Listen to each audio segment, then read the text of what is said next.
Chance any morning to do something really great. There is a chance this morning to do something really great.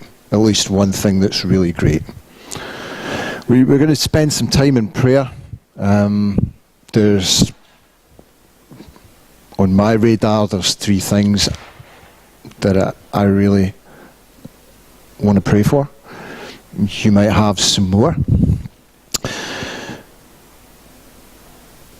Prayer is, I've been told over the years, I have a unique way of praying because I don't conform to any kind of structure. I talk to God as if God was sitting next to me, because He is. And I use the language that I use with anybody else because that's what I understand and He understands it.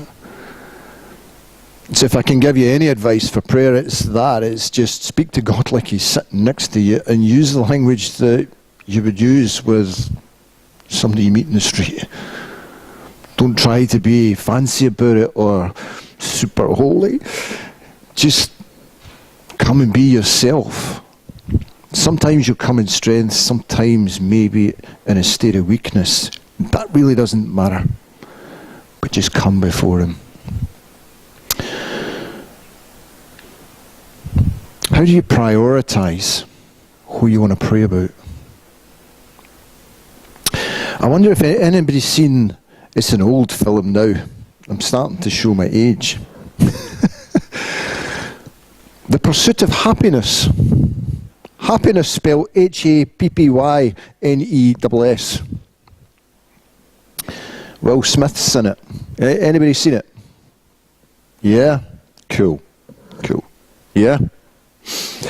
Pursuit of Happiness. Will Smith. What's the character that he plays? He plays the part of Chris Gardner. Chris Gardner's marriage kind of breaks down. Chris buys into the notion that he's got a super duper X-ray machine, and he becomes a salesman for this super duper X-ray machine. Nobody wants it. Nobody can see the benefits. I don't even know if there were any benefits of it. But he goes round trying to sell these X-ray machines, and he's not doing terribly well. His wife's getting really stressed. Eventually, it all just breaks down, and he's left homeless, and he's homeless for a year. And in that time, he's still trying to sell these X-ray machines, and he's left with one. He's got one left, and he gets himself into a predicament where he needs to make a quick exit from the situation he's in, and he loses his one X-ray machine. And that's his last chance of making any money. And he happens at that time to make an acquaintance. It's no more than that. There's a guy that's really influential in an insurance company. And the insurance company takes on people every year, and it's like a big competition. There's loads of people invited in, and they sit on the telephone and they try to sell people insurance. And the theory is the more insurance that you sell, the better you are, and therefore the one with the most, the greatest value of insurance sold is the one that gets kept on. So he's sitting on the phone trying to generate business. It's really not happening for him. And he kind of finds himself travelling to wherever it is he's working. And as he's travelling, he sees this other homeless person with a trolley. And there in the trolley is his X-ray machine. So it's quite a funny scene in it where he jumps off the bus, and he's, the two of them, two homeless guys are fighting over this X-ray machine.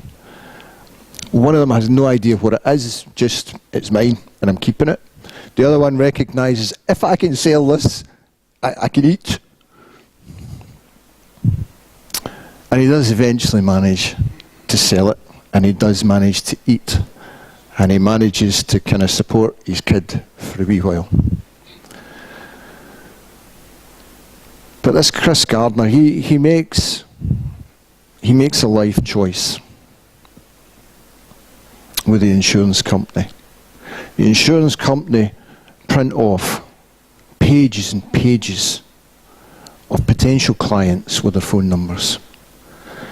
And they start on the first page with clients that really the insurance value is not going to be that great. But they reckon probably better to start with the easy stuff first and work your way up.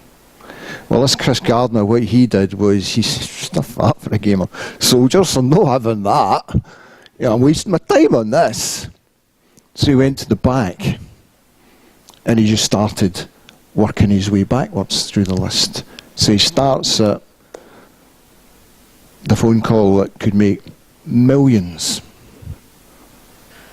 and just works his way up. And eventually he gets a contact, and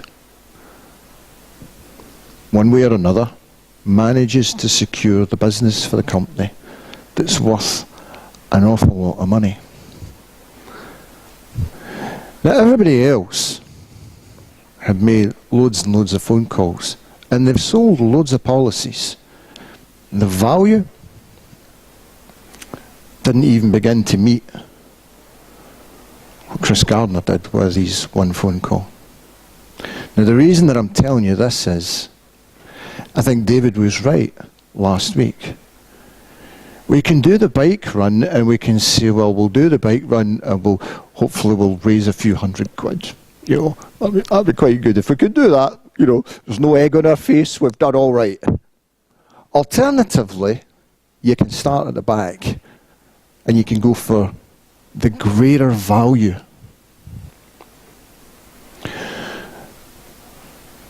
It's my belief that there is a need for prayer. That's kind of why I've set this morning apart, specifically for prayer. There are some big things that as church we need to be praying for. Now I'm going to suggest a few. You may have additional ones that you think this is really, really important. But I'm going to name a few. First one I'm going to name, and I didn't know about this until this morning, is Annette. Yeah.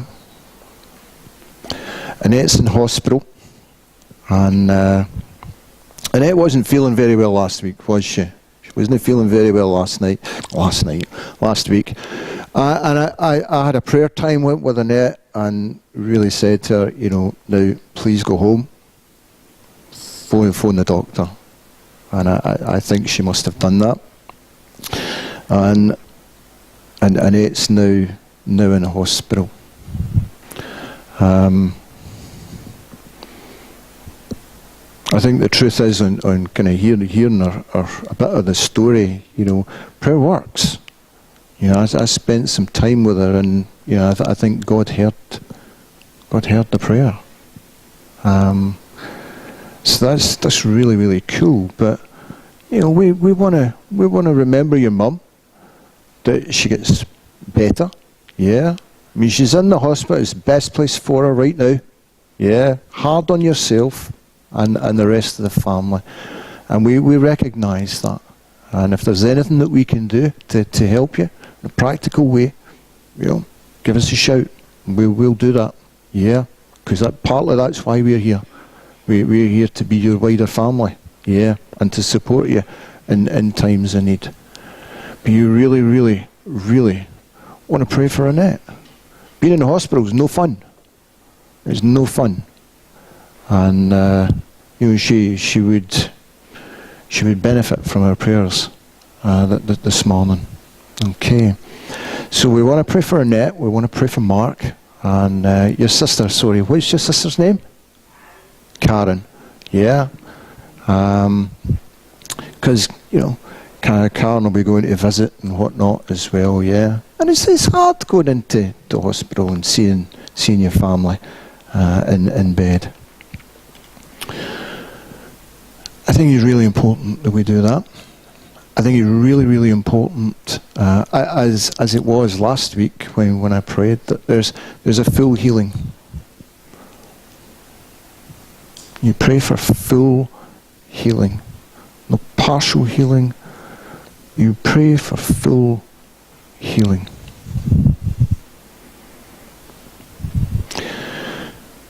Another one that I think is huge is our community.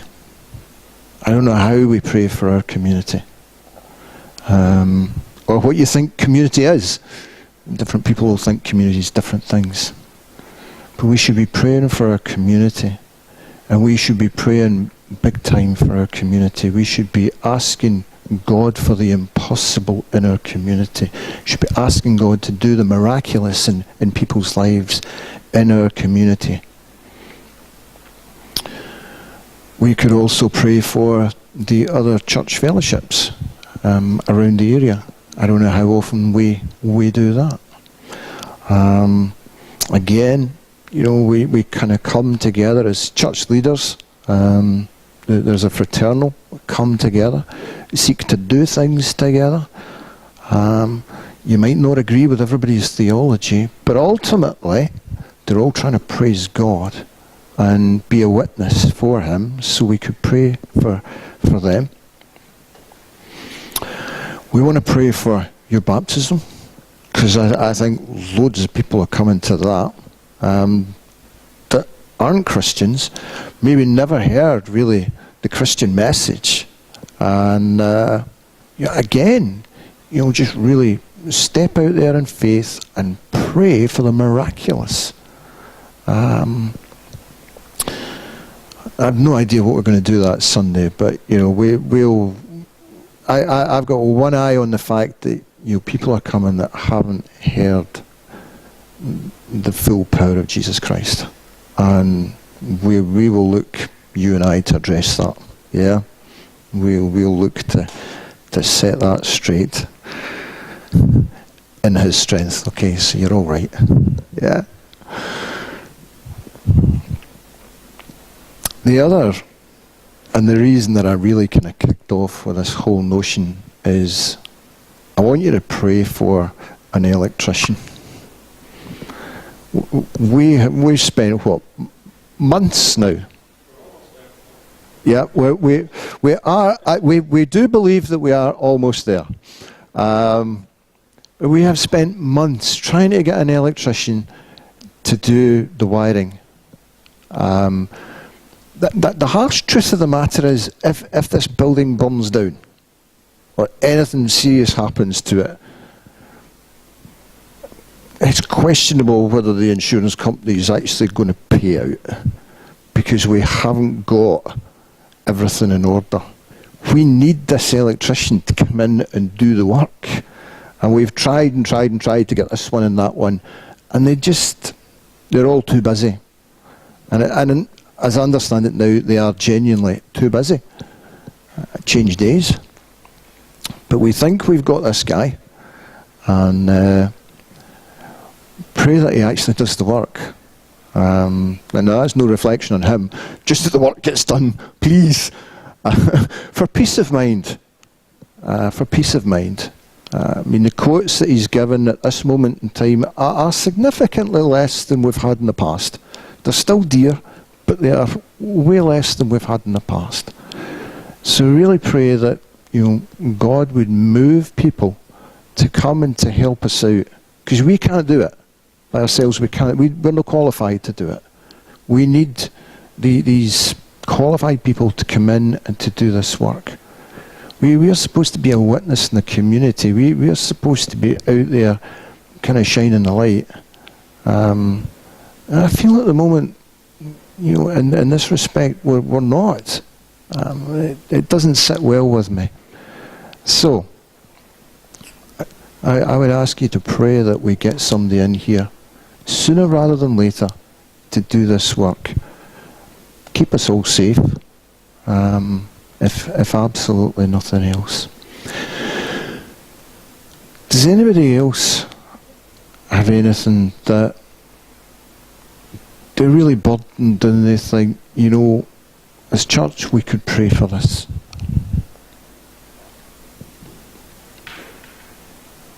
Cool. Do speak up. Yes. Exam season. Yes, you're right. It will be. Yep.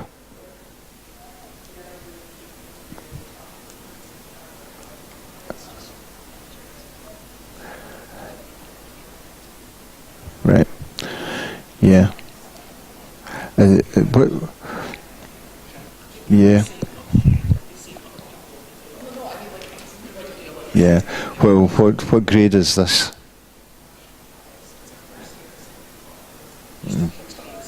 Right. Okay. Yeah. Cool. Yeah. Yeah. Exams. Stressful time for a lot of people. Yeah. You want to do well, and we will pray that God enables you to overcome. God can help you to overcome, and prayer works. And I know that because I'm sure that my parents prayed for me. Because when I was supposed to sit my maths, so grades at my time of life, they wouldn't let me. The school wouldn't let me. I was going to do so badly that they didn't let me sit the exam. And I could do arithmetic, because I wanted to know how much change I was due. But maths, no. And now I'm going to show off a wee bit in God, And I got my old grade and I got an A. I had to wait a couple of years before I sat it, but I got it. And I didn't get it in my own strength. Okay, I put in the work, I absolutely did. But I know my mum and dad were sitting in the background praying as well. Yeah, so we'll remember you in that. Anything else?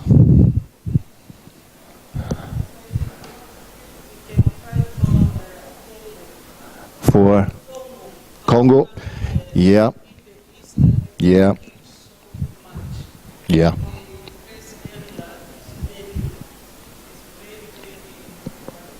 Yeah. Yeah. I was reminded, saw an image. Good sometimes to see the images, harsh as they are. Good sometimes to see them, just to kind of drive home the reality of people's lives in other parts of the world. I get emails repeatedly. We're very fortunate here in this country. We can come to church. Nobody's going to give us a hard time, really. But I get a lot of emails about the persecuted church. It's harsh.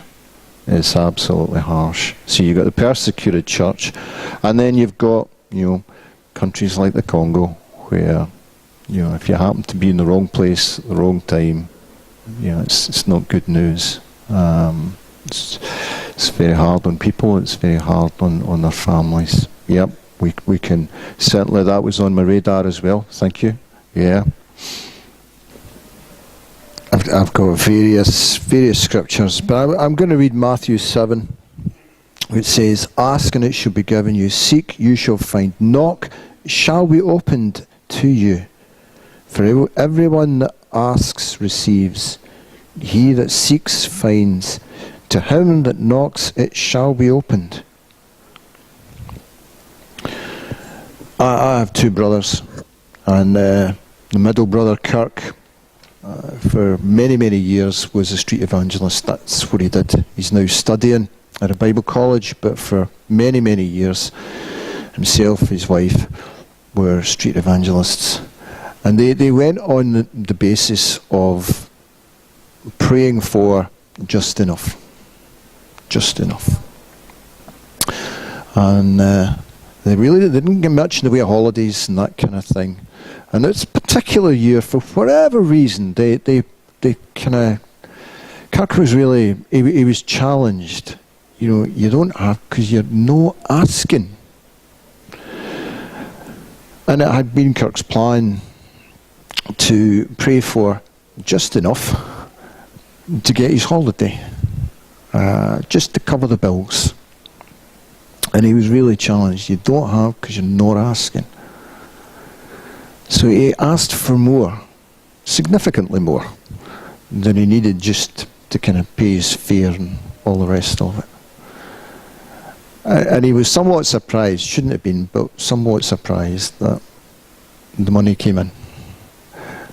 People donated money, and he got enough that they paid their way, and they had spending money. I think it was the first time in a long, long time that they'd had spending money for a holiday. In your prayers, you can start with the really easy stuff, yeah? And if you want to do that, that's cool. But how about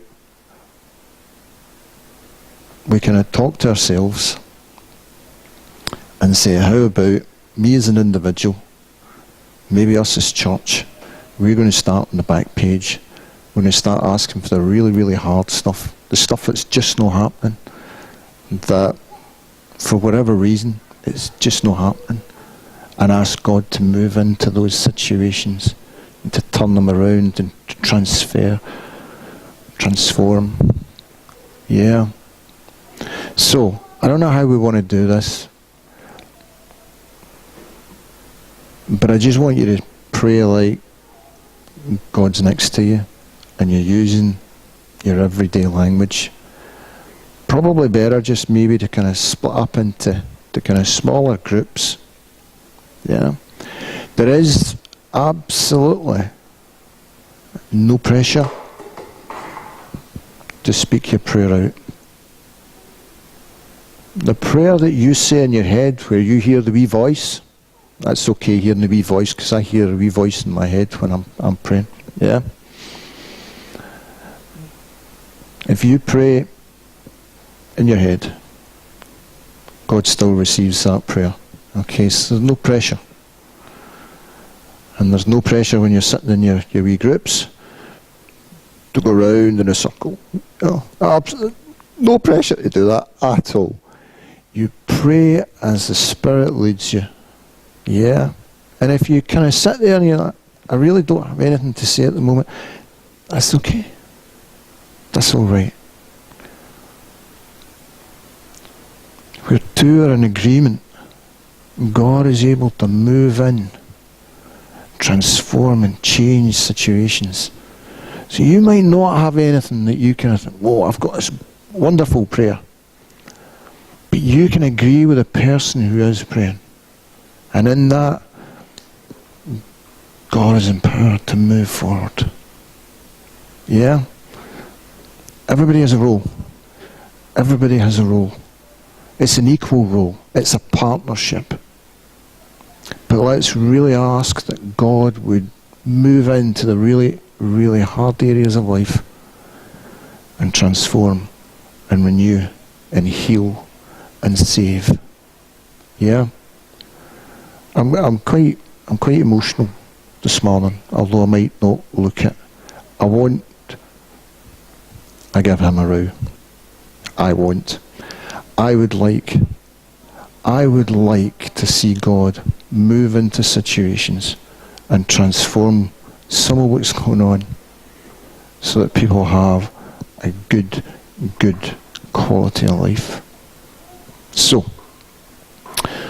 let's break up into wee groups and we'll do our thing, and when we kind of think we've done what we need to do, I'm not going to put a time limit on it, just when we think we've kind of reached the end of our business, that's cool, and we'll sing a song and we'll come round communion and just be reminded of this sacrifice that Christ has made for us.